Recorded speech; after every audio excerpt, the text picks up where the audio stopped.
कार्यक्रमाचे प्रमुख मार्गदर्शक माननीय डॉक्टर विद्याधर बनसोड सर, मराठी साहित्यिक तथा आंबेडकरी विचारवंत यांना विनंती करते की त्यांनी आंबेडकरी चळवळ आणि गिरीश बाबू यांचं योगदान आपण या ठिकाणी व्यक्त करावं. तथागत आमचे भाग्यविधाते बाबासाहेब आणि ज्यांच्या कार्यक्रमासाठी आपण इथे आलो ते गिरीश बाबू खोब्रागडेजी, ज्यांचा आज 33वा स्मृती दिन आहे. इथे आजच्या कार्यक्रमाचे अध्यक्ष माननीय प्राचार्य देवेश खोब्रागडेजी, त्यानंतर नाही आता ते खोब्रागडे म्हणता येऊन गेला, नाही असं होतं ना मध्ये खोब्रागडे म्हणता असं येऊन गेलं, पण तुम्ही कांबळे मला माहिती आहे. त्यानंतर आमचे ज्येष्ठ विचारवंत आणि चंद्रपूरकर ज्यांना आम्ही खूप मानतो ते माननीय प्रशांत तेलंग सर, आमचे राज्यशास्त्राचे चांगले अभ्यासक, धडाडीचे नेते आणि निर्भय व्यक्तिमत्व प्राध्यापक डॉक्टर प्रमोद शंभरकर, त्यांच्यासोबत आलेले वाळके सर आणि समोर बसलेल्या सर्व ज्येष्ठ आणि विचारवंत मंडळींना मी आता ही चूक करणार नाही. मी खोब्रागडे आणि कांबळेंना थोडंसं वेगवेगळं ठरेल. माझी उंची थोडी कमी असल्यामुळे या माईकला मी माझ्यानुसार सेट केलेलं आहे, तर तुम्ही माझ्या उंचीनुसार मला समजून घ्याल एवढी विनंती. पण हे तुमचं मोठेपण आहे की कमी उंचीच्या माणसाला तुम्ही ब्रह्मपरिवाल्यांनी बोलावलं. एक तर मी कमी दिसतो, त्याच्यामुळे चांगलं लाईट ठेवल्याबद्दल धन्यवाद. माझी आजी म्हणायची की तू तर दिसायचाच नाही, तर दिवसासुद्धा दिसायचा नाही म्हणायची. आणि तुम्ही असं संध्याकाळचा कार्यक्रम ठेवून पण मला बोलावलं, तर हे खरं म्हणजे तुमचं कौतुक करावं तितकं कमीच आहे. मी असतो तर चांगला गोरा पान, उंच दिपाड, देखणा, हँडसम असा माणूस बोलावला असता. पण आता ही सगळी चूक तुम्ही कोणी केली असं तुम्ही मला विचाराल, तर ही चूक ह्या जीवन बागडे साहेबांनी केलेली आहे. हां, म्हणजे तुम्ही यांच्या जीवनाबद्दल काय करायचं ते करू शकता. बरोबर, इतकी चांगली अशी म्हणजे असा क्रम आम्ही का ठेवला. तेलंग साहेबांना माझ्या नंतर बोलवायला लावायचं होतं, पण त्यांना म्हटलं आम्ही की तुम्ही माझ्या आधी बोलावं. त्याचं कारण आहे की ते प्रत्यक्ष चळवळीमध्ये होते आमच्या आधी चंद्रपूरमध्ये, आणि गिरीश बाबूंच्या सोबत त्यांचा सहवास होता. त्यांना आमच्यापेक्षा जास्त माहिती आहे त्यांच्याबद्दल. बरोबर, म्हणजे त्यांना प्रत्यक्ष अनुभवलं आहे आणि आम्ही तर नुसतं वाचलेलं आहे. आता वाचलेलं आणि अनुभूतीतलं याच्यात खूप मोठा फरक असतो ना. बरोबर, आणि पुस्तकी माणसं तर पुस्तकातलं सांगणार आणि प्रत्यक्ष अनुभव घेतलेली माणसं अनुभवातलं सांगणार, तर हा एक फरक पडेलच. बरोबर, तर हा एक थोडासा आहे. आणि त्यांच्या ह्या 33व्या स्मृतिदिनानिमित्त मी या ब्रह्मपुरीमध्ये येताना बघा खूप साऱ्या माझ्या मनात गोष्टी सुरू होत्या. हे आमचे वाडके सर मला म्हणाले की तुम्ही असं संवादी बोलत असता. मी खूपदा विचार करतो की विचारवंतासारखं बोलावं, पण नाही का तसं बोलताच नाही. हां, म्हणून हा विचारवंत वगैरे असा लिहितात ना, तुम्हाला असं खूपदा मला भीती वाटायला लागते की बा आपण जिथे जाऊ हे लोक विचारवंत समजतील आणि आपल्याला विचारवंतासारखं बोलता येणार नाही. हे म्हणतील की यांनी चुकीचं लिहिलं, पुसून टाका, पेटवून टाका, तर आपलं कसं होईल बा, असं बागडेची असं वाटायला लागतं. बरं का, मला खूपदा भीती वाटते स्टेजवर आल्यानंतर, पण समोरचे लोक इतके चांगले असतात की ते मला सांभाळून घेतात. म्हणजे माझ्यापेक्षा त्यांचंच मला जास्त कौतुक. खरं म्हणजे भाषण संपल्यानंतर सगळे लोक आभार मानतात. मी ना आधीच तुमचे आभार मानतो सगळ्यांचे, म्हणजे ज्यांनी मला बोलावलं त्यांचे, जे मला बघत आहेत त्यांचे, जे मला ऐकत आहेत त्यांचे, म्हणजे मध्ये खुसखुशीत हसत आहेत त्यांचे सुद्धा.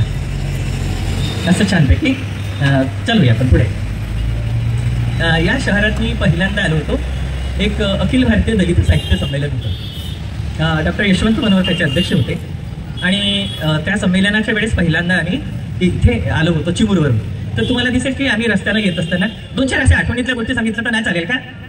चालवून घ्या ना, काय करता. आता एवढ्या लांबून चंद्रपूरचा माणूस बोलवलं तर थोडं चेलून टाका ना यार. तर बरं, तर झालं असं की आम्ही गाडीनं येत असताना आमच्या गाडीला अडवण्यात आलं. खरं म्हणजे आम्हाला काहीच माहीत नाही, आम्ही गाडीत बसलेलो. तर ती होती आमच्या अध्यक्षांची कारमध्ये पहिल्यांदाच बसलेला आहे. असं मोठं वाटायचं का आपण कारमध्ये बसलं. आणि तेव्हा ती कार अडवण्यात आली होती आणि तिचं काच फोडण्यात आलं आणि तिच्या ड्रायव्हरला खाली उतरवण्यात आलं आणि त्याला मारण्यात आलं होतं. आणि कारण एवढंच होतं की तो ओरडणारे लोक जोरजोरात ओरडत होते, जय भवानी, जय शिवाजी, आणि ते म्हणजे तू मुसलमान आहे क्या. आता हे इथे मी प्रत्यक्ष या शहरामध्ये पाहिलं. त्याच्यानंतर या चौकात इथेच तलवारी घेऊन असे गमछे घेतलेले लोक आणि तलवारी घेतलेल्या लोकांना पण मी इतक्या चौकांमध्ये पाहिलेलं आहे. आणि आम्ही मग त्या तिकडे गेलो होतो. हे पहिल्यांदा पाहिलेलं. हे असं निदारकच पाहिलं असं नाही, या शहरामध्ये अजून मी चांगली गोष्ट पाहिली. ती चांगली गोष्ट मला सांगितली पाहिजे ना. ते संमेलन खूप छान झालं होतं. त्यानंतर इथे या शहरात आलो की एक गोष्ट मला सातत्याने आठवत राहते. इथून जेव्हा ट्रेननं वगैरे जातो किंवा जात राहतो तेव्हा ते म्हणजे मारोतराव कांबळे साहेब, ते मला या शहरातून जात असलो की आठवतात. आता ज्यांच्याशी संपर्क येतो तेच आठवतील ना. आता तुम्हाला लोकांना पाहिलंच नाही मी, तर तुम्ही मला कसं आठवणार? आणि तुम्ही मला पाहिलं नाही तर मी तुम्हाला आठवण्याचा तर प्रश्नच नाही. ओके, हेच म्हटलं बरं का. पुढचं वाक्याने पूर्ण केलं. काय ना आपलं खूप चांगल्याच राहतं की तुम्ही म्हणजे प्रतिसाद देता म्हणून म्हटलं मी. तर बहुतेक सगळे निवृत्तच लोक आहेत ना माझ्यासमोर. हां, तसं दिसत आहे, त्याच्यामुळे मी रिलॅक्स आहे. हां, निवृत्त लवकरच मी पण निवृत्त होणार आहे. सध्या वर्किंग आहे. तर पुढे मी बोर्ड ऑफ स्टडीच्या चेअरमन होता. आता माझा उल्लेख केला शंभरकर सरांनी. आणि तेव्हा चेअरमन असताना माझा सत्कार आंबेडकर कॉलेजमध्ये महाराष्ट्रात कांबळे साहेबांनी घडवून आणला होता. आणि मला असं वाटतं की माझ्यासाठी ती खूप मोठी गोष्ट होती की एका प्राध्यापकाच्या चेअरमन झाल्यानिमित्त एक मोठी व्यक्ती माझा सत्कार घडवून आणते की, आणि त्यांनी शॉल श्रीफळ वगैरे देऊन माझा सत्कार केला, सन्मान केला होता. ही गोष्ट मी इथे आलो की विसरत नाही. मला वाटते प्राचार्य कांबळे सरांना मी मला पहिल्यांदाची गोष्ट मी सांगत आहे. ही यंदा मी कधी काही सांगितलं नव्हतं त्याबाबत. नाही सांगितलं, आता सांगून देतो ना. बरं, पुढे तुम्हाला वाटेल की ज्या मुद्द्यांवर बोलायचं त्या मुद्द्यांवर आता आपण येऊया. मुळात मला खोब्रागडे परिवाराच्या विषयी फारशी काही माहिती नव्हती. मी मुळात आहे संशोधक माणूस आणि पुरातत्व विषय, इतिहास हे माझ्या आवडीचे विषय. पण मी आहे मराठीचा प्राध्यापक, बरोबर. चुकून आहे म्हणजे असा चुकून आहे असं नाही म्हणत मी, पण तो आहे. तर त्याच्यात काय झालं की मला शोधायला निघालो की इथले जे खोब्रागडे परिवार आहे, या खोब्रागडे परिवारांची माहिती करून घ्यायसाठी मी गेलो. आणि गेल्यानंतर मला एक चांगला खजिना सापडला, म्हणजे चांगली एक माहिती सापडली. ती अलीकडच्या पिढीसाठी फार प्रेरणादायी आहे. मी कुठे जातो तर ती गोष्ट आवर्जून सांगतो. ती गोष्ट ती सापडली म्हणजे पैकाबाई खोब्रागडे, म्हणजे बॅरिस्टरांची आजी. ही गोष्ट आहे 2020ची. आणि बॅरिस्टरांची आजी. तुम्हाला त्या पैकाबाईबद्दलचं कोणाला किती माहिती नाही, तो मी नंतर टाकलाच होता. खोब्रागडे साहेबांनी आपल्या बागडे साहेबांनी त्या विषयावर फोन पण केला होता मला. तो ती माहिती अशी आहे की मला वाटते आजच्या सगळ्या पिढीसाठी ती अतिशय प्रेरणादायी माहिती आहे. की जी बाई अतिशय अडाणी आहे, ती आपल्या गावातून निघते माहेर खेड्यातलं, आणि खेड्यात ती काय करते तर आंबराई राखण करते. एवढंच, आंबराईचं राखण करते. नंतर चंद्रपूरमध्ये भिवाजी खोब्रागडे सोबत तिचं लग्न होतं आणि ती त्यांना घेऊन कुठे येते, दादमहल चंद्रपूर. आल्यानंतर काय करते तर टरबुजांच्या वाड्या घेते, आंब्याच्या आंबराया, चिंचाची झाडं, हे कशाला ठेक्याने, आणि ते घेऊन ती विकायला बसते. आणि सगळ्यात महत्त्वाची गोष्ट म्हणजे इथून त्यांचा व्यापार सुरू होतो. इथून त्यांचा व्यापार सुरू होतो आणि त्या व्यापारामध्ये ती चांगला जम बसवते.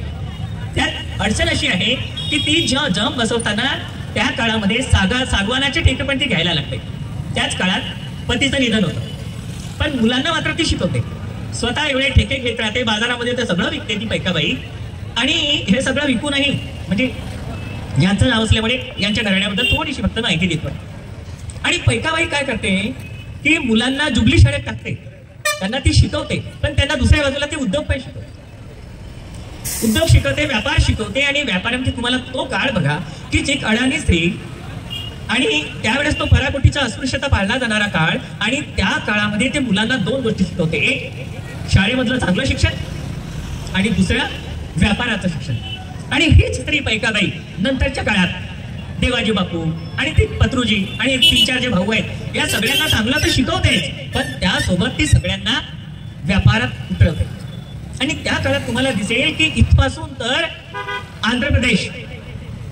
आंध्र प्रदेश पर्यंत सागवानाचे ठेके घेऊन सागवान पोहोचवला जातो, राजमहेंद्री पर्यंत. ही एवढा मोठा उद्योगाचा पाया उभा करते कोण? पैकाबाई. आणि त्याचं चांगलं अपत्य म्हणजे देवाजी बापू खोब्रागडे. हे देवाजी बापू चंद्रपूरचे, पण व्यवसाय कुठे उभा करतात? बल्लारशाला. बल्लारशाला त्या काळात सगळ्यात मोठी सॉ मिल कोणाची तर देवाजी बापूंची. म्हणजे त्यावेळेस कापसाचा उद्योग असो की सोन्याचा उद्योग असो की जेवढे पण उद्योग आहेत, हे मी कशासाठी सांगतोय तुम्हाला नंतर सांगेन. मी याचं उत्तर नंतर सांगेन की का सांगत आहे. कारण ज्या काळात ही नवी पिढी सगळे रस्ते आता बंद होत आहेत, अशा काळात आमच्यासाठी पैकाबाई चांगली प्रेरणा आहे. ज्या काळात तरुणांसाठी हा देश सर्व प्रकारचे रस्ते बंद करत आहे, अशा काळात पैकाबाईचं उदाहरण आमच्यासाठी एक रोल मॉडेल म्हणून उभं राहतं. म्हणून मी हा विषयीचं सांगत आहे. त्या काळात बाबासाहेबांच्या पक्षामध्ये स्वतंत्र मजूर पक्ष आहे, त्याच्यामध्ये देवाजी बापू उमेदवार राहतात चांदा ब्रह्मपुरी. खरं म्हणजे केवढा मोठा प्रांत आहे. चंद्रपूर जिल्ह्याचे म्हणजे चांदाचे 2 तुकडे झालेले, गडचिरोली जिल्हा, चंद्रपूर जिल्हा आणि चांदा एवढा मोठा बेल्ट. आणि त्यातून चांदा ब्रह्मपुरी भागात ते आमदारकीसाठी उमेदवार असतात, प्रचार करत असतात. या काळात एक मोठी घटना घडते. कोणती? त्यांची बल्लारशाची मिल म्हणजे लाकडाची मिल पेटवण्यात येते, जेणेकरून हा माणूस प्रचार करू नये. आणि तरीही देवाजी बाबू डगमगत नाही, आपला प्रचार सुरूच ठेवतात. ही एक गोष्ट घडलेली आहे त्यांच्या जीवनामध्ये. मला हा सगळ्या शोधानंतर हे सापडलेलं आहे.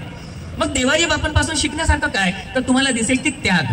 ही व्यक्ती बाबासाहेबांवर एवढी श्रद्धा देवाजी बापूंची की यांनी एवढा मोठा उद्योगातला पैसा, उद्योग तर उभारलाच, पण तो जेव्हा जेव्हा लागला तो पैसा इथे गुंतवत आहे, पक्षाच्या कार्यात गुंतवत आहेत, दानामध्ये गुंतवत आहेत आणि उद्योगही वाढवत आहेत. या दोन्ही गोष्टी एकाच वेळेस करतायत. आणि एक अजून एक प्रसंग आहे छोटासा, तो पण आम्ही तुम्हाला मी सांगितलं पाहिजे. कदाचित तो तुम्हाला माहीत असेल, तुमच्यापैकी माहीत म्हणजे जे कोणी आहे त्यांना बहुतेक कोणी ऐकवलंय असेल यापूर्वी, पण तरी थोडंसं ऐकून घ्यायला काही हरकत नाही. तो म्हणजे की देवाजी बापूंनी बाबासाहेबांची भेट घेतली. ते आता त्यांचे आमदारच झाल्यामुळे ते पक्षात तर गेले, हा प्रश्न नाही आहे. की जेव्हा बाबासाहेबांनी शेड्यूल कास्टच्या मुलांसाठी ब्रिटिशांकडून स्कॉलरशिप मिळवून घेतली होती, ते दुसऱ्या अगदी कुठल्याही भाषणात मी गेलो नाही का, तर तो संचलन करता, या मॅडम चांगले आहेत, या चांगलं बोलल्या. अजून यांनी असं अजिबात म्हटलेलं नाही की ते संचलन करते आले की स्टेजवर आधीच म्हणतात. काय म्हणतात तुम्हाला? बाबासाहेब सांगून गेले की पढे लिखो ने मुझे धोका दिया. मला वाटायला लागतं मी पण पढा लिखाच आहे, आपण कुठे धोका दिला याचाच मी जरा नंतर विचार करायला लागतो. आणि जर मी पढा लिखा आहेच तर या जीवन वागळे साहेबांनी बोलावण्याची चूक केलीच कशी? हा, असं खूपदा वाटायला लागणारी भीती. खरं म्हणजे खरी गोष्ट काय आहे की समाज, लोक तुम्हाला केव्हा स्वीकारतात तर तुम्ही किती डिग्र्या मिळवल्या आहेत म्हणून स्वीकारत नाही. तुम्ही प्राध्यापक आहात, इंजिनियर आहात, डॉक्टर आहात, साहेब आहात म्हणून स्वीकारत नाही. तुम्ही किती श्रीमंत आहात म्हणून स्वीकारत नाही. तर तुम्ही समाजासाठी जे देणं लागत होते ते देणं दिलत का? आणि जर तुम्ही ते देत असाल तर समाज तुम्हाला स्वीकारतो. हे जगातलं सगळ्यात मोठं सत्य आहे. देवाजी बापूंनी त्यांना बॅरिस्टरांना म्हणजे राजाभाऊंना, जे भाऊराव त्यांना पाठवायचं होतं कुठे, इंग्लंडला शिक्षणासाठी, तेव्हा बाबासाहेबांनी एवढीच विनंती केली की तुम्ही याला आपल्या खर्चाने पाठवा, कारण तुम्ही पाठवू शकता. कारण तिथे 15 पैकी एका मुलाचं नुकसान होईल ज्यांना स्कॉलरशिप मिळाली. आणि देवाजी बापू तोही शब्द मानतात. या घराण्याला बघा, गिरीश बापू हे जे आहेत यांच्या घराण्याला हा केवढा मोठा इतिहास चालतो आहे आपल्याला दिसत आहे. मग देवाजी बापू आपल्या खर्चाने बॅरिस्टरांना शिकवायला पाठवतात. आणि बाबासाहेब जेव्हा म्हणतात ते तुम्ही सांगितलेच आहे की आपला हे साहेबांनी पण, तेलंग सरांनी पण हा उल्लेख केला की तो आपला सुपुत्र देऊन टाका, तो देऊन टाकला त्यांनी. ही गोष्ट तुम्हाला सर्वज्ञ आहे म्हणून ती पुढची मी सांगणार नाहीये. पुढची गोष्ट महत्वाची कशी आहे की बॅरिस्टर गेले, मग बॅरिस्टरानंतर काय, हा प्रश्न आपल्या समोर आहे की बॅरिस्टर गेले, बॅरिस्टरच्या नंतर काय झालं? ही चळवळ कोणी उभी केली? कारण बॅरिस्टरांनी सगळ्यात महत्वाचं कार्य जसं राजकारण केलं, जसं ते राज्यसभेत उपसभापती पदापर्यंत पोहोचले, सभापती पदापर्यंत पोहोचले, ही गोष्ट वेगळी आहे. पण एक महत्वाची गोष्ट घेतली त्या काळात की जिथे जिथे म्हणून धर्मांतराची चळवळ होती तिथे तिथे बॅरिस्टरांनी मोठ्या प्रमाणात बॅरिस्टर पोहोचले. त्यानंतर कोणी पोहोचलं का त्या खोबरागडे घराण्यातलं, असा माझ्या समोरचा प्रश्न होता की कोणी पोहोचलं का, ही धर्मांतराची चळवळ पुढे चालवल्या गेली का, हा माझ्या समोरचा प्रश्न होता. तेव्हा मला एक गोष्ट माहिती मिळाली तेलंग सर, ती माहिती अशी आहे की ही जी जनरेशन आली यांना फारसं आयुष्य लाभलं नाही. जे गिरीश बाबांच्या बाबत झालं की त्यांनी चळवळ उभी केली, झोपून दिलं, रीडरच्या चळवळीत झोपून दिलं, पण दुर्दैव एवढं राहिलं की या लोकांना जेवढं आयुष्य लाभायला पाहिजे होतं चळवळीत देणाऱ्या योगदानासाठी, तेवढं दुर्दैवाने त्यांना आयुष्य लाभलं नाही. ही एक गोष्ट त्यातली राहिलेली आहे. मग आता तुम्हाला सांगेल की बाबा आता त्याचं काय, आता पुढे काय या मुद्द्यावर मला बोलायचं आहे. आणि तो मुद्दा थोडासा 10 मिनिटांमध्ये मी आटोपणार आहे आणि मग मी थांबणार आहे. माझी बायको आधीच मला म्हणाली होती घरून निघताना, म्हणजे माझी पत्नी अजी साहेब, हां, ती मला म्हणाली की सर तुम्ही सावकाश बोला, फार घाई करू नका. तर मी तिचं वाक्य अशी मनात धरून आलो की घाई करायची नाही, असं सावकाश बोलायचं. लोकांना फार घाई नसते, ते जेवण वगैरे करून आलेले आहे, त्याच्यामुळे आपल्याला त्याची फिकीर करायची काही गरज नाही. आणि गेले तर आपल्याच घरी जेवणार आहे, त्याच्यामुळे तर फिकीरच नाही. ओके, हां. तर सावकाश मुद्दा असा आहे, अलीकडच्या काळामध्ये राजकारण बघा, सुदैव एवढं की मी अजून कुठल्याही राजकीय पक्षात नाही, त्याच्यामुळे मी कसाही भाऊक वगैरे होत नाही आणि राजकीय पक्षांबद्दल तर भाऊक होतच नाही. बरं, मी बोलत असताना अजून एक महत्वाची गोष्ट, वाईट गोष्ट ही आहे की मी कोणाला भीत नाही, कारण आपण कोणाच्या पक्षाचा हात नाही आणि कोणाला त्यामुळे भीत नाही. पण चळवळीत काम करणाऱ्या लोकांचा सन्मान करतो. याचं कारण असं आहे, चळवळीत काम करणं सोपं नाही. 10 लोकांच्या शिव्यानं 10 लोकांचे बोल ऐकून घ्यावे लागतात, बरोबर, आणि तरीही काम करावं लागतं. आणि हे थोडंसं प्रबोधनाचं काम आहे. आमच्या शंभरकर सरांनी एक महत्वाचा धागा घेतला, तो एक मी पुढे घेतो आहे. आणि तो तुम्हाला माहित आहे, तुम्ही सध्या व्हॉट्सअप आणि फेसबुकच्या काळात आहात. त्या काळात तुम्ही लोक आहात. आणि सगळ्यात महत्वाची गोष्ट आहे, या चळवळीबद्दल ऐकत असताना माझ्या गोष्टी काही लक्षात आल्यात. बघा, त्या तुम्हाला पटतात का, आवडतात का, आवडणार नाही, पण लक्षात येतील, पटते जडू की काय असं झालं. नेतृत्व कुठे उभं व्हावं लागतं, म्हणजे नेतृत्व कुठून उभं व्हावं लागतं. नेतृत्व तळागाळातून, खेड्यापाड्यातून, ग्राम भागातून उभं व्हावं लागतं. कार्यकर्त्यांची फळी गावातून उभी व्हावी लागते. आणि मग एखादा गावातला चांगला कार्यकर्ता असेल, तो पक्षाने त्याला तालुका स्तरावर प्रमोट करायचं असतं. तालुका स्तरावर त्यांनी चांगलं काम केलं तर त्याला जिल्हा स्तरावर प्रमोट करायचं असतं. म्हणजे कार्यकर्त्यांची फळी उभी करणं असं आपण म्हणतो. पण समजा जेव्हा तुमचं नेतृत्व हवेतून उभं होत असेल, तर मग कार्यकर्त्यांची फळी उभी होईल कशी? तर कार्यकर्त्यांची फळी उभी होईल कशी? आणि कार्यकर्त्यांची फळी उभी जर नाही झाली तर राजकीय पक्ष चालणार कसे? उदाहरणार्थ, मी 22-26 वर्ष झाले महाविद्यालय शिकवतोय. तुम्हाला दिसेल की महाविद्यालयामध्ये सातत्याने एकच राजकीय पक्षाचे विद्यार्थी आपले विद्यार्थी टिकवण्यात काम करतात, ते म्हणजे अखिल भारतीय विद्यार्थी परिषद. मग प्रश्न असा आहे, जिथून तरुणांना घडवायचं असतं, जिथे तरुण घडवायचे असतात, तिथे हे राजकीय पक्ष ह्या संघटना फिरतात. तर मग तुमचे विद्यार्थी, तरुण विद्यार्थी या चळवळीत यावे, त्यासाठी तुमच्या विद्यार्थी संघटना, आणि तुमच्या विद्यार्थी संघटना जर तयार होत नसतील तर तुमचे उद्याचे नेते कुठून तयार होणार? नुसते बनसोड सरांसारखे भाषणं तयार केल्यानंतर, भाषणवाले वक्ते बोलल्यानंतर, त्यामुळे ना चळवळ तयार होत, ना कार्यकर्ते तयार होत. आणि ज्या पक्षाचे कार्यकर्ते बेसिकली तयार होत नाही, युवा वर्ग तयार होत नाही, तोपर्यंत तो पक्ष मोठा होतच नाही. या माझ्या मताशी. दुसरं, नेत्याला खेड्याच्या पाड्यातल्या प्रत्येक आपल्या कार्यकर्त्याला ओळखता आलं पाहिजे. कारण कार्यकर्ता याच गोष्टीचा भुकेला असतो की त्याचा नेता त्याला ओळखतो. अजून एक त्यात महत्वाची गोष्ट असते, तो नेता ओळखतो आणि त्याच्या भल्यासाठी काम पण करतो. ही पण गोष्ट महत्वाची असते. उदाहरणार्थ, अर्जुनी मोरगाव भागामध्ये एक नेता होता, माहिती तुम्हाला, तो छोटासाच नेता होता, पण तो जिल्हा परिषद मध्ये जाऊन भांडला होता, माझा अमुक कार्यकर्ता आहे आणि त्याला अंगणवाडीचा अमुक ठेका का नाही मिळाला, जेव्हा की त्याला तो मंजूर झाला होता. आणि माहित असेल, त्याच्या धाक्याने, त्याच्या ओरडण्याने तो ठेका त्या कार्यकर्त्याला मिळाला. साधा अंगणवाडीचा ठेका होता. आरोग्य तुम्हाला थोडंसं काम असेल, पण तो कार्यकर्ता परमनंट त्याच्यासोबत टिकून राहील. हे झालं पक्षाच्या संदर्भात. आता हा पक्ष उभा होताना तुम्ही याचा विचार कराल का? मी माझ्याकडे एक गडचिरोलीचे एक व्यक्ती आले होते. बघा, मी त्यांना काय म्हटलं, साधं सुद्धा हे राजकारणाचा मला अभ्यास घेत आमचे शंभरकर सर, ते माझ्यापेक्षा जास्त अभ्यास आहे, पण माझा थोडासा बेसिक लेवलचा प्रश्न आहे. ते माझ्याकडे आले होते, अजून 15 मिनिटं बोलतो. ते माझ्याकडे आले होते, तर मी म्हटलं त्यांना की तुम्ही आधी कोणत्या पक्षात होते? तर ते म्हटले अमुक अमुक पक्षात होतो. मग म्हटलं आता तुम्ही कोणत्या पक्षात आहात? तर मी म्हणे अमुक अमुक पक्षात आहे. म्हटलं समजा कल्पना करा की तुम्ही विद्याधर बनसोडच्या पक्षात आहात. मी पक्ष खरं म्हणजे माझा कोणताच पक्षनिष्ठ नाही हा, एक असं सहज वाटलं की समजा विद्याधर बनसोडच्या पक्षात आहात.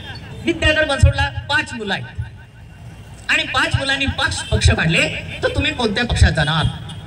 पक्ष नंबर 1, पक्ष नंबर 2, पक्ष नंबर 3, पक्ष नंबर 4 की पक्ष नंबर 3? तुम्ही 5 ठिकाणी जात असाल तर हा नेता म्हणून स्वतःला पाहिलंच ना. हा राष्ट्रीय नेता कसा होईल? हा गल्लीतला नेता होईल, दिल्लीतला तर होणारच नाही. आणि आपल्या लोकांचं वैशिष्ट्य सांगू, आपण लोक फार विद्वान आहोत का? आपलं कोणाचीच कोणाशी पटत नाही. बघा, राजकारण करताना एक गोष्ट करावी लागते, लाख भांडा पण सोबत राहा.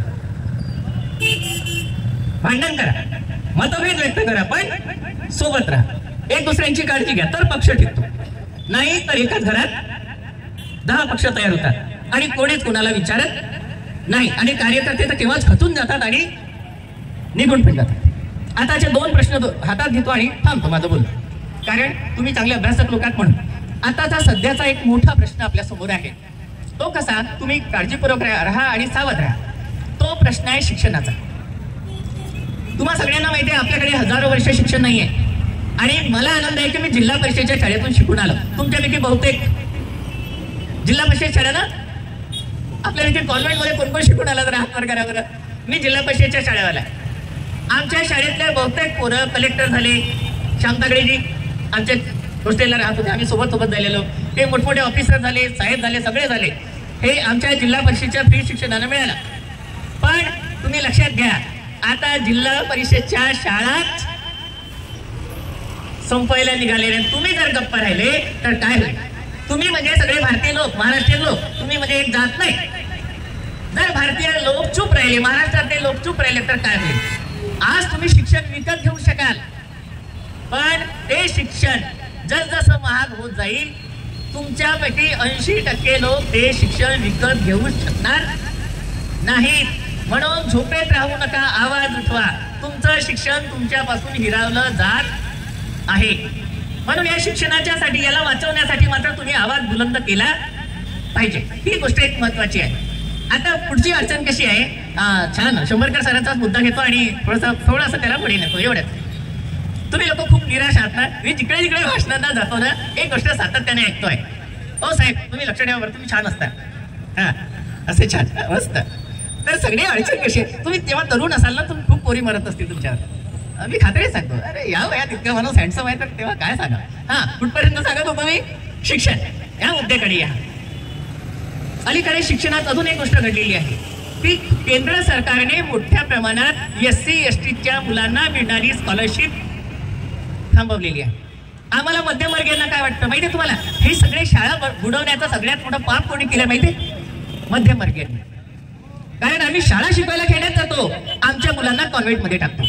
मग आमच्या घरी काम करणारी मोलकरीण काय ठरवते की मी कष्ट करीन, पण माया पोराले मी कॉन्व्हेंटच्या शाळेतच शिकवीन. हे स्वप्न कोण देतं? Middle class. मी माझं म्हणणं काळजी पडेल का? मिडल क्लास म्हणजे तुम्ही एकमेव जात नाही, सगळा मध्यम वर्ग. त्याच्यातून झालं असं की तुम्ही शहरात आले, कमावते झाले. आज कॉन्व्हेंटमध्ये तुम्ही मुलांना पैसे देऊ शकाल हो, पण 80% तुमचे लोक गावात खेड्यात राहतात, ज्यांचं अत्यंत कमी उत्पन्न आहे, त्यांच्यापासूनच त्यांची जर शाळा हिरावल्या गेली तर मग त्याच्याकडे राहील का? आता आमच्या शहरामध्ये माहितीये तुम्हाला, ऑटो रिक्षा फिरत आहेत. ऑटो रिक्षा काय फिरत आहेत?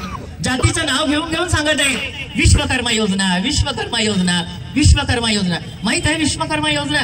विश्वकर्मा योजना म्हणजे 12 बलुतेदार जो व्यवसाय करायचे, तो व्यवसाय ज्या जातीने करायचा, ज्या जातीचा तो व्यवसाय, म्हणजे पुन्हा तुम्हाला कोणाकडे नेत आहेत? पुन्हा तीच जुनी गुलामी. शिक्षण नसेल, शिक्षणापासून वंचित करायचं, त्यापासून तोडायचं, ही गंगा शिक्षणाची मोडून टाकायची आणि मग हा परत त्याच जातीचा व्यवसाय, जात सिस्टम तिकडेच द्यायचा आणि सगळे वरचे रस्ते संपले की लोक पुन्हा जुन्या रस्त्याकडे जातो. उदाहरणार्थ ऐकवतो, चंद्रपूरचं भीषण चित्र ऐकवतो. चंद्रपूरमध्ये जेवढे म्हणून कचरा वेचणारे आहेत त्याचं मी संशोधन करवलं माझ्या विद्यार्थ्यांना. 80-85% लोक शेड्यूल कास्ट आहेत आणि त्याचे मेजॉरिटी 12वी, BA part 1, BA second year graduate आहे. हे चित्र चांगलं आहे का? हे चित्र चांगलं आहे का? मग आपण म्हणतो ते सगळेचे सगळे सुधारले, सगळेच विद्वान झाले, सगळे श्रीमंत झाले. हे काही खरं नाहीये. हे काही खरं नाही. याबाबत फार सावध असलं पाहिजे. दुसरी अजून महत्वाची गोष्ट, संविधान. आज काही संविधानाचा दिवस नाहीये, पण बोललं पाहिजे. कारण आहे या लोकांनी जे काही बेसिक काम केलेलं आहे, मग बॅरिस्टर साहेब असतील, कोणी असतील, बाबासाहेब असतील, सगळ्यांनी जे बेसिक, तिथे धोका काय आहे?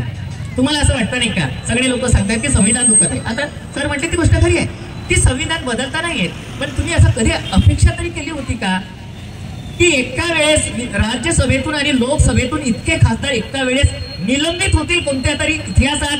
असा तुम्ही कधी विचार तरी केला होता का? पण ते झालं ना. ते घडत आहे ना, तुमच्या डोळ्यासमक्ष घडत आहे. तुम्ही आता जिवंत आहात, मी जिवंत आहे तेव्हा घडत आहे ना. हे फार भयानक चित्र आहे. हे काही साधं सोपं नाहीये. हे फार भयानक आहे. याचं कारण असं आहे, विरोधी पक्षच नसेल, विरोधी करणारा जर कोणी नसेल तर पाहिजे ते कायदे बनवा.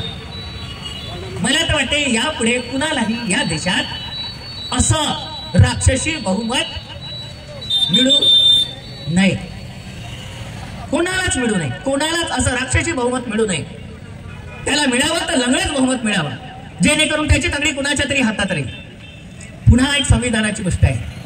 खरंच का संविधान बदलू शकतात? मी तुम्हाला सांगू, या देशातल्या लोकांवर माझा फार मोठा विश्वास आहे आणि जगाच्या पब्लिकवर माझा विश्वास आहे. तुम्हाला दिसेल, मुसोलिनीला जनतेनंच निवडून दिलं. सत्तेवर कोणी बसवलं? जनतेनेच बसवलं. पण तुम्हाला दिसेल की त्या जनतेने मुसोलिनीला पायाखाली तुडवलं. स्त्रियांनी अक्षरशः त्याच्या अंगावर लघवी केली. त्याच वेळी हिटलरला वाटलं की आपल्या सोबतही असं होऊ शकेल. It will happen with me, it can be happen with me, हे मेरे साथ हो सकता है. एवढा मोठा पॉवरफुल हिटलर सुद्धा ज्या जनतेनं त्याला बसवलं ना सत्तेवर, त्या जनतेला तो घाबरायला लागला. जिला तो आपल्या मुठीत समजायचा तिलाच तो घाबरायला लागला. मुसोलिनी जनतेने संपवला. ज्या जनतेला तो कमजोर समजायचा तिने तो संपवला. हा इतिहास विसरायचा कामा नाही. हा तर इतिहास आहे, पण हा इतिहास तेवढाच महत्वाचा आहे. तोच हिटलर त्याने स्वतःसाठी बंकर बनवले, स्वतःच्या प्रेयसीसह बनवले. आणि तुम्हाला माहित असेल तेव्हाही त्याच्या लक्षात आलं अब मौत दूर नाही है. आणि त्याच जनतेच्या भीतीपोटी त्या हिटलरने स्वतःला गोळ्या घातल्या. हाही इतिहास आहे, हाही इतिहास आहे. म्हणून स्वतःला भारतीय जनतेने कमजोर समजण्याचं काहीच कारण नाही. म्हणून कोणाचं समजा भाषण असं होत असेल, कोणी जर सांगत असेल ना आता फार भयानक आहे, आता काहीच होऊ शकत नाही, आता सगळं हातातून केलं, मग का तुका बोंबा मारत बसतो नुसता? कौन कहता है कि आसमां में सुराग नहीं होता? कौन कहता है कि आसमां में सुराग नहीं होता? एक पत्थर तो तबीयत से उछालो यारो. हो सकता है. ही जनता क्रूर कर्म्यांसोबत निशस्त्र जनता लढली. या देशानं पाहिलंय, या जगाने पाहिलेलं आहे. हे होऊ शकतं, हे सगळं बदलू शकतं. एक गोष्ट येस, आम्ही खूपदा असं ऐकतो. काय ऐकतो की 20% विरुद्ध 80%. काळजीपूर्वक आहे का? फार सुंदर आहे. हा, 20% विरुद्ध 80%. माझ्या पत्नीने मला सांगितलं सर सावकाश बोला, लोक ऐकतात. हा, तिचा आज पहा तिचा वरद असतोय माझ्यावर 20% विरुद्ध 80% सांगताना. तर 80% विरुद्ध 20%. 20%ना संपायचं, 80% वाल्यांना आनंद वाटतो. वाह वाह वाह, खतम हो रे साले, खतम हो रे, अच्छा हो रहा है. उनके घर जल रहे, अच्छा हो रहा है. अबे पण तुझी चड्डी जळून राहिली त्याचं काय? तुझ्याजवळ तर देवी नाही राहिली त्याचं काय? एक गोष्ट काळजीपूर्वक आहे का? सगळ्यात मोठी अडचण काय लोकांची, हिंदू माणसं वाईट नाही आहे, बिलकुल नाही. मी त्यांच्यासोबत इतके वर्ष राहतोय. अडचण त्यांची मोठी विचित्र आहे. आणि या सरकारने कोणती करून ठेवली आहे, या पक्षाने ती कोणती कशी करून ठेवली आहे. समजा आपल्या देवाचं नाव कोणी घेत असेल, आपल्याला बरंच वाटते ना. आपल्या मंदिराचं नाव घेत असेल तर बरंच वाटते ना. त्याला हे समजावून सांगायची गरज आहे की बाबा रे, ज्याचा तू विरोध कराय तुझ्यासाठी शत्रू म्हणून उभा केला जात आहे ना, त्याचं फार नुकसान होणार नाहीये. तो फार सावध आहे. त्यानं तुला रिझर्वेशन पण मागितलेलं नाहीये. तो आपला व्यवसाय करण्यात खुश आहे. सगळ्यात महत्वाचं नुकसान तुझं होत आहे. तुझ्यापासून तुझा रोजगार हिरावला जात आहे. तुझ्यापासून तुझा रोजगार महत्वाचा आहे. सगळ्या यात कोणीच, मी गावात गेलो होतो, आताच गावात गेलो होतो. ज्यांनी आमच्या पिढीच्या लोकांनी अभ्यास केला ना ते सगळे शहरात आहेत. गावात गेलो होतो. काकी का म्हणे, बेटा म्हणे याचा राजात मस्त चालला ग म्हणे. कसा मस्त चालला सांग बरं मला. तर ते म्हणे तांदूळ भेटतात, गहूही भेटते, आणि म्हणे घरही भेटला. तुझे पोरं काय करतात? तुझे पोरं काय करतात? तर म्हणे खर्याचं दुकान चालवते, एक भंडारेला कामाला जाते. सरकारचं काम जनतेला फुकट वाटणं आहे की त्याचे हात इतके सबळ करणे आहे की तो 100 किलो विकत घेऊ शकतो. हे काम आहे की तो 100 किलो सहज विकत घेऊ शकेल, इतकं त्याला सबळ करणं हे सरकारचं काम आहे. त्याला भीक मागणारा बनवणं हे काम नाहीये. हे धोक्याची गोष्ट आपण घेतली पाहिजे लक्षात. मग ही लोकांना सांगायची आहे, ही गोष्ट लोकांना सांगायची की बाबा रे, हे संविधान तुझंही आहे आणि संविधान तुलाही वाचवायचं आहे. नाही वाचवला तर नुकसान तुझं सगळ्यात जास्त आहे. मग तुम्ही काय केलं पाहिजे? माझ्या भोवती लोक जे बसले त्यांनी, हे धोके त्यांच्या पुढे आहेत. पण तुम्ही एक गोष्ट जपून ठेवा, शिक्षण जपून ठेवा. आपल्या समाजातले आसपासचे जे पोरं आहेत, जे शिक्षणापासून वंचित आहेत, त्यांना हात द्या. एक गोष्ट मला अजून खूप लोक सांगतात, अलीकडे मुलं येतात, तुम्ही बघा खूप माझ्याकडे. हे उदाहरण मी सांगतो आणि मग थांबून जातो वाटल्यास. पण हे उदाहरण मी तुम्हाला सांगितलं पाहिजे. माझ्याकडे मुलं येतात, सर आता काय करू? MA झालं, BA झालं, B.Ed झालं, नेट झालं, PhD झालं, आता का करू? तुम्हाला नाही विचारत ना? अरे मी प्राध्यापकाने भाऊ मला विचारतात, सर आता मी काय करू? बरं मला नेट सेट झालं तर जागाच निघत नाही कॉलेजमध्ये, आणि निघाल्या तर 50-60 जागाशिवाय कोणी विचारत नाही. आता पुढे काय करू? महत्वाचं आहे जागा काढणं कोणाचं काम आहे? रोजगार निर्मिती करणं हे सरकारचं काम आहे. रोजगार निर्मिती करणं हे सरकारचं काम आहे. फुकटचं वाटून मतदान घेणं हे काम नाहीये. रोजगार निर्मिती करणं हे काम आहे. इथे प्रश्न काय निर्माण होतो तुम्हाला पुढे आहे का? मग मी पोरांना काय सांगतो, सर स्पर्धा परीक्षेची तयारी करू का? स्पर्धा परीक्षेची तयारी करू का? मी इथं आता कार्यक्रमाला जाऊन आलो. माझं भाषण ऐकायला लोक थांबतात हो, थांबाले 5 मिनिट हा. तर त्या कार्यक्रमाला जेव्हा गेलो होतो तर त्यांना सांगितलं मी 10वी-12वीच्या पोरांना हे द्यायचं होतं काय पुरस्कार. तर त्या कार्यक्रमात मी त्यांना एक गोष्ट सांगितली. म्हटलं तुम्ही अलीकडे एक भाषा ऐकत आहात का की त्यांचे 35% वाले लागतात, आमचे 95% वाले लागत नाही. म्हटलं हे विधान खरं आहे की खोटं आहे? आपण तपासून टाकू. म्हटलं तपासून टाकू. म्हटलं हे चौधरी सर आता स्टेजवर बसले आहेत, यांच्याच कॉलेजमध्ये माझी मुलगी शिकली. म्हटलं सर माझी पोरगी गोल्ड मेडलिस्ट आहे की नाही? म्हणे हो. म्हटलं MA ला विद्यापीठाची टॉपर आहे की नाही? म्हटले हो. MA इंग्लिश आहे. MA पॉलिटिकलमध्ये टॉपर आहे की नाही? आहे. A ला पहिल्या फटक्यात सेट आहे की नाही? आहे. शेड्यूल कास्टची आहे की नाही? आहे. मग नोकरी आहे का? मग हे ते कोण 35% वाले होत ज्याला नोकरी लागते? अरे जिले गोल्ड मेडलिस्टला लागत नाही तिथे 35% लागते असं जे म्हणतात ते किती द्वेष आणि किती मूर्खपणाची भाषा पसरवत आहेत. याला उत्तर दिलं पाहिजे. याला उत्तर देणं फार आवश्यक आहे. याला जर तुम्ही उत्तर नाही दिलं तर 5वी पास वाला सुद्धा तुम्हाला विचारेल की लायकी नसलेल्यांच्या हाताखाली आम्हाला काम करावं लागतं. ही मूर्खांची भाषा. ज्याला 5वी-6वी पास होता येत नाही तो सांगतो की आम्हाला आमच्यापेक्षा लायकी नसलेल्यांच्या हाताखाली. त्याला म्हटलं माझे पोरं इतके लायकीचे आहेत, तुझ्याकडे जॉब आहे का दाखव. कुठे? मी मेरिटवाले देतो तुम्हाला. मी तुम्हाला मेरिटवाले देतो, तेही शेड्यूल कास्टचे देतो. तुम्ही जॉब दाखवा. मग जे 95% वाल्याला लागत नाही, मेरिटवाल्याला लागत नाही, तिथे 35% वाल्यांना लागतं. हे कसं शक्य आहे? मी उदाहरणासहित देतो ना, हे कसं शक्य आहे? मित्रांनो हे सगळं चाललंय. मग तुमच्यासाठी सूचना काय? तुमच्यासाठी सूचना एवढीच, जग जाओ खड्ड्यात. आपल्या पोरांना चांगलं शिक्षण द्या जे व्यवसायाकडे त्याला नेईल, त्याला बेरोजगार करणार नाही.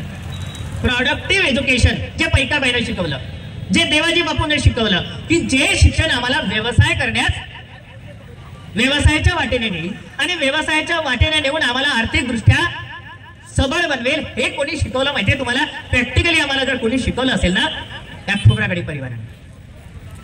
म्हणून त्यासाठी आम्ही पैकाबाईचे आभारी आहोत, देवाजी बापूंचे आभारी आहोत, त्यांच्या भावांचे आभारी आहोत आणि ह्या पिढीने ज्याने व्यवसाय उभारला त्यांचे पण आभारी आहोत. त्यांनी एक रोल मॉडेल सेट केला की शिका आणि नोकरी मागू नका, शिका आणि आपले उद्योग उभे करा.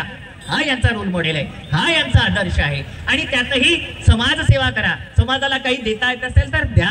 अशा पद्धतीचा हा खोब्रागडे परिवाराचा, गिरीजींच्या या परिवाराचा संदेश आहे.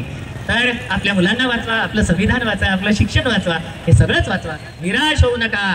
हम बदल सकते, आम्ही देश बदलू शकतो. ही सामान्य जनता हा देश बदलू शकते. फक्त लोकांना नैराश्यात ढकलू नका. चांगलं होऊ शकतं, चांगलं होऊ शकतं. चांगलं नसेल होत तर आम्ही ते चांगलं घडवून आणू शकतो असा सकारात्मक संदेश सर्वत्र द्या. पोरांना नैराश्यात ढकलू नका एवढी सगळ्यांना विनंती करतो.